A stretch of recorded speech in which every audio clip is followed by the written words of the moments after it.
sweet like a buttercup. You're a Barbie doll. Show them all what I'm made of. Strut down the hall.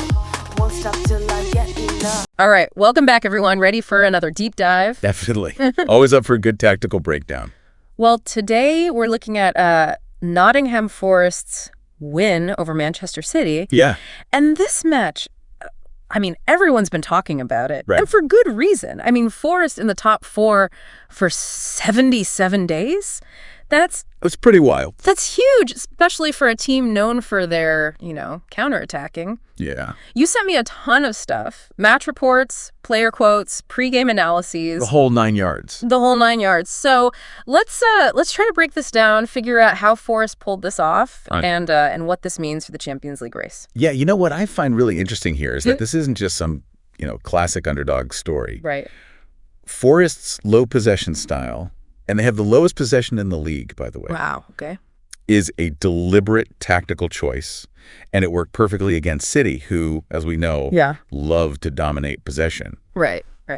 So let's, I guess, rewind a bit, set the scene. Sure. Before this match, City, they hadn't exactly been invincible on the road this season, right? No, definitely not. They'd already lost, 6 away games before facing Forest? 6? That's unusual for a team with, City's ambitions. Yeah, it definitely raises some questions about their vulnerabilities. And even Guardiola himself has been saying that they need to, ramp things up, especially with Champions League qualification still up in the air. Yeah, absolutely. Okay, so we've got this clash of styles. We've got a top team showing some cracks. Yeah. And we've got this surprisingly resilient Forest side. So what was the atmosphere like at kickoff? It was tense. The first half especially felt like a chess match, Oh, okay. Neither team even managed a shot on target for almost 40 minutes. Wow. Forest were disciplined, really frustrating City's attempts to break them down. Yeah, but there were a couple of close calls, though, right? Didn't Nico Gonzalez almost put City ahead early on? Oh, absolutely. Gonzalez hit the post. I think it was in the opening minutes. Mm-hmm. And there were a couple of other blocked shots, too. Oh, wow. That really had both sets of fans on the edge of their seats. Yeah. You could feel the tension building. I bet. And then, there was that moment, right? 67th minute. Yeah. Ederson's save against Hudson-Odoi. Oh, that save. That was massive. Hudson-Odoi cut inside. Right. Beat a couple of defenders and just unleashed this powerful shot. And Ederson somehow got a fingertip to it. Oh, wow. Deflected it onto the post. Oh, yeah. I mean, it was a real warning sign for City. Forest were more than capable of scoring. And then they did. Hudson-Odoi, 83rd minute, gets his goal. Yeah. So what was that? I mean, was that just pure luck, or was it, a tactical masterclass? I think it was a bit of both, to be honest. Okay. Yeah. Gibbs-White delivered a fantastic through ball. Yeah. And Hudson-Odoi's movement was really intelligent. But you also can't ignore Ederson's mistake. What do you mean? Well, he was in a good position. Okay. But he kind of misjudged the shot. Yeah. And it slipped past him at the near post. I mean, it's not a mistake you often see from a keeper like Ederson. Right.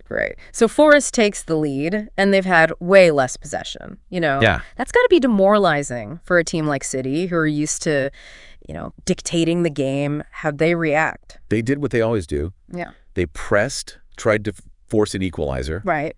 But Forest held strong, they absorbed the pressure, and they hit back on the counter whenever they could. And that's where their low possession game really works, right? Exactly. They made their chances count and prove that you don't need to dominate the ball to, control a match. It was a real tactical triumph for Nuno Espirito Santo, Forest manager. Yeah. I mean, they forced City to play a game they weren't comfortable with, and it paid off. It's amazing, because City, they're a powerhouse, but their struggles on the road this season, you can't deny it. No, you can't. 6 losses away from home, that's unheard of for a team that has dominated the league like they have. It's true. What do you think's behind this? That's a good question.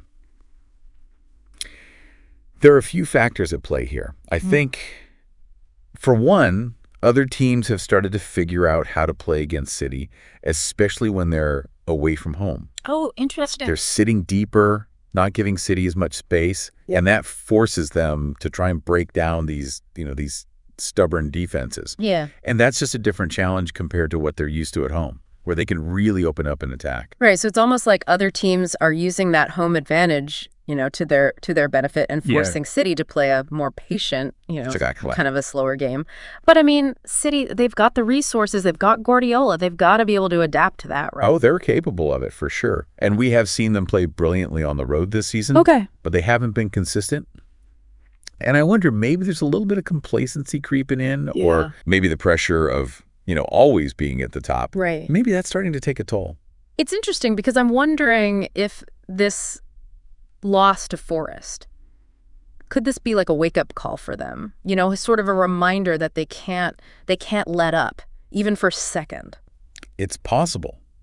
This defeat might give them that extra push, to get back to that ruthlessness that we've come to expect from City. Right. But it's also important to remember what Guardiola's been saying about their history in the Champions League. Yeah, he's mentioned that, hasn't he? He has. And he's right. It's relatively short. He's kind of subtly reminding everyone that they're still developing as a team, even with all their success. That's a good point. They haven't been dominating Europe for decades. Right. They've had to fight their way to the top. And maybe this loss is a reminder that things can change really quickly in football. Absolutely. And speaking of, individual performances, we have to talk about Callum Hudson-Odoi. Oh, he was fantastic. He was sensational. Not only did he score that winning goal, but remember that chance he had in the 67th minute? The one Ederson somehow saved. Oh, yeah. He was electric the whole game. It was. And even his post-match interview, you could hear the joy in his voice. Yeah. He talked about the crowd, the teamwork, his partnership with Gibbs White. It was great. You could see that connection on the pitch. Yeah. The way they read each other's movements, that understanding. Yeah. That assist from Gibbs White for the goal. Brilliant. Oh, it was a beautiful pass, for sure.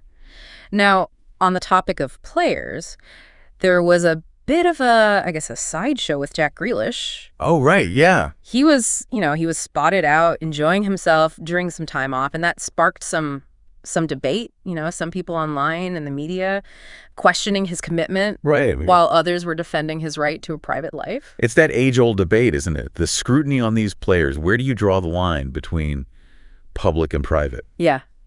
And I have to say, Guardiola handled it well. He came out and defended Grealish. Yeah, he was pretty clear about it. He said he judges players based on what they do on the pitch, training, matches, not what they do in their free time. Exactly. End of story. It's refreshing, actually, to hear a manager be so direct about that. Because in the end, it's about the results. Right. It's about what happens on the field. Exactly. Not social media. Not social media. Okay, now before we go any further, I want to come back to something you mentioned earlier. That tactical battle, Forest's counterattacking versus City's, possession-based style. It really brings up a bigger question about the Premier League, about football in general. Yeah. Is it changing? I think so. Yeah. Forest's win, it was unexpected. Right. But it's a really good example of how effective a counterattacking strategy can be when it's well executed. Yeah. They gave up possession, absorbed the pressure, and just waited for the right moment to strike. It was a masterclass in efficiency. So are we seeing a shift? Could this be the start of, a counterattacking resurgence, a way to challenge those big teams that just like to hold the ball? That's a great question. And it's one worth exploring. It's a great question, right? We've seen teams like Atletico Madrid, Leicester City, achieve amazing things with counterattacking. Absolutely. But then you've got City, Barcelona, who have, they've built dynasties based on possession. Yeah, it's not a simple, one or the other kind of situation. Yeah. They both have their strengths. And I think how well they work really depends, on who you're playing against, who's on your team, even the atmosphere on match day. Right. It's like everything's got to kind of click. And I think that's what makes football so unpredictable. It's not just about, tactics on a whiteboard. Right. It's about how those tactics are actually put into action on the pitch, how players adapt in the moment, and then, of course, those moments of brilliance that can just, Oh, totally changed the entire game. Like those runs from Hudson-Odoi or that pass from Gibbs White for the goal. Magic. It was perfect. And those moments, plus that solid tactical base can completely change things. So, do you think that's what we're seeing? Is this Forest win? Is this a sign of, a bigger shift? Are more teams going to start adopting this counterattacking to take on those big teams that just, want to hold the ball? It's hard to say for sure. It's early days. Yeah. But I think Forest has definitely shown, they've given a blueprint for how to upset the top dogs. They've shown that with discipline, tactical awareness, and a bit of luck, of course, you can beat anyone. You can beat anyone. On any given day. Wow. And for City, I mean, maybe this loss is a good thing for them. It could be. Exposes some weaknesses, forces them to, rethink things, maybe get back to that edge that made them champions. Yeah, and they're definitely capable of bouncing back. I mean, you've got Guardiola, one of the best tactical minds in the game. Right. And a squad full of world-class talent. So they'll figure it out. Yeah. But it'll be interesting to watch. So I guess for our listener, what's the big takeaway here? What should they be thinking about after this, kind of shocking result? I want you to think about the tactics. Yeah. Don't just focus on the score. Look deeper at the strategies, the individual players, all the things that come together to create that final result. And ask yourself, how can a different approach, like Forest's counterattacking, challenge those ideas about how the game should be played? Yeah. And how can teams, even those at the very top, keep evolving to stay ahead? That's a great point. This match, it really shows us that football's always changing. I mean, it's full of surprises. And it's not just about who has the ball more or who has the bigger names. It's not. It's about, using your strengths, finding those weaknesses and making the most of those moments that really matter. And I think that's what keeps us coming back for more. It's why we love it. Well, thanks for joining us for this deep dive. Keep exploring the beautiful game, everyone. Sound the alarm. I'm coming up. We'll have a ball. I'm sweet like a buttercup. You're Bobby doll. Show them all what I'm made up.